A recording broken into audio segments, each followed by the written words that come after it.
মামুনুল হক সাহেব, আমি যতটুকু বুঝি উনি রাজনীতি বুঝে, কিন্তু আমি মনে করি নির্বাচনের পরে দেখতাম যে রাজনীতিতে উনি একটু কাঁচা হয়ে গেছে। ওনাকে যারা ফেল করাইছে তাদেরকে উনি এখনো চিনতে পারতেছে না,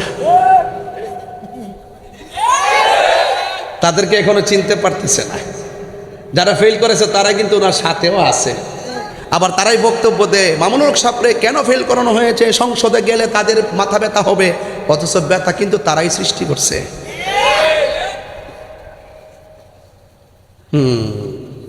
রাজনীতি করি না বাবা, রাজনীতি বুঝি।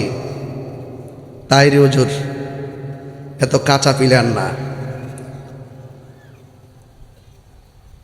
আমার কথাকে আপনি রাগ করছেন? সরমুনার হুজুরের কথাটা বড় সুন্দর লাগছে।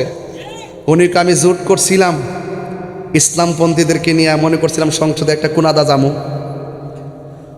যখন দেখছি ওই জোট মদিনা যাওয়ার কথাকে আমরা একত্রিত করছে, যখন দেখতেছি জোট মদিনা সাইরা আমেরিকা থেকে গেছে, তখন আমি জোট সাইরা দিছি।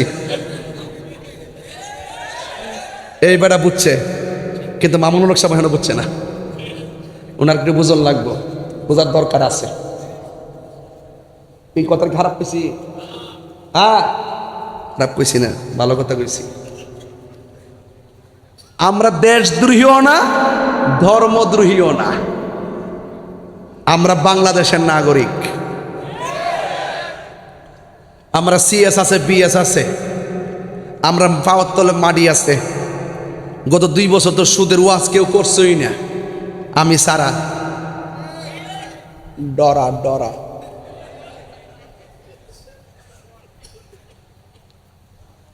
ইসলাম হলো পরিপূর্ণতার নাম।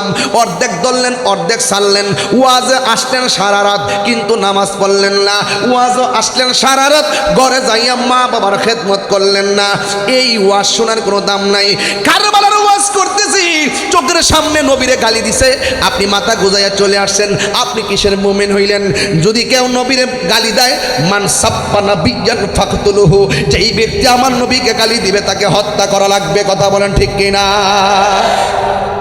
আমি তো সংসদে যাইতে পারলে এইদিকে কইতাম, কোনো আইন টাইন বুঝি না। একটা আইন করুন, নবীর বিরুদ্ধে যারা কটূক্তি করব তাদের সর্বোচ্চ শাস্তি।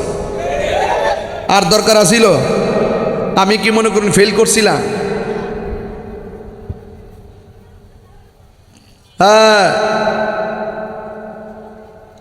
কয়েকজন রে অনেকের পছন্দ হয়েছে না, এদিক দিয়ে আমার হয়েছে না, আমাদের মামুনুল হকের হয়েছে না, বুঝছেন নি?